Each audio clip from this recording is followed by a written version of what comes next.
Živjo, ponovno smo tukaj v laboratoriju. Prvem slovenskem laboratoriju za zdrave in sijoče lase. Tokrat sva vabila tiste, ki si nikakor ne morete odreči čopu. In med vsemi sva izbrali dve punci, ki pa ste že tukaj z nami. Zdravo, dekleti. Zdravo.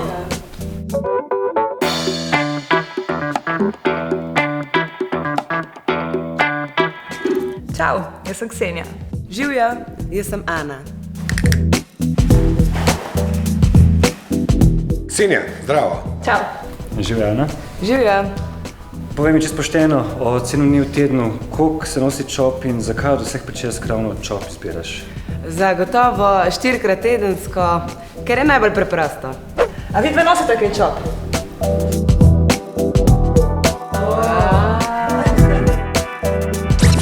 Tako, punci, čas, da pomahamo tem čopom v slovo. Ste pripravljeni? Ja. Ja.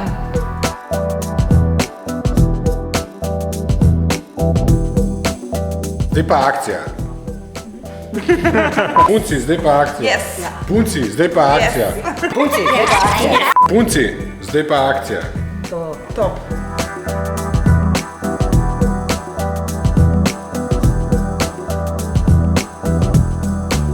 Ksenija, se ti kdaj mudi? Vedno. No, ta je ravnalnik, se segreje v 15 sekundah. Top. Samo to, da veš. Hvala. Ja.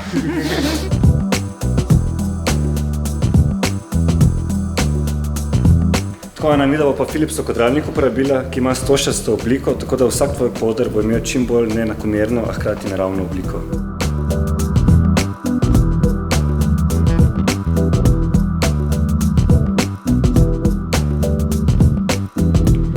Ksenija, te kje ušesa pečejo? Ne? Kaj ni zaščite? Seveda, da je.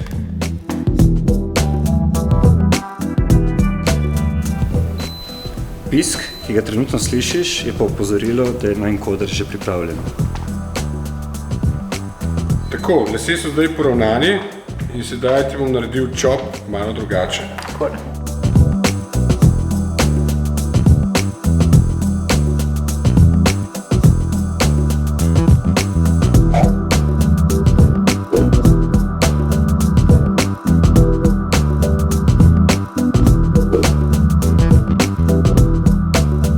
Ksenija, Ana, kako so vama všeč čopi?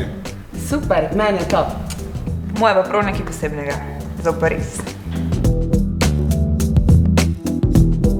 Tako, dekleti, Philips nam pa podarja ta samodejni kodralnik, da bodo vajena jutra hitrejša, več časa za kavo in manj časa za zamude v službo. Top. Če želiš tudi ti v laboratorij, naj lahko spremljaš na Facebooku. Na Facebooku. Ja. Si želiš tudi ti v laboratorij, lahko naj jo spremljaš na Facebooku ali spletni strani. In morda naslednjič urejamo tudi tvojo pričesko s Philipsovimi izdelki. Se vidimo! Čau.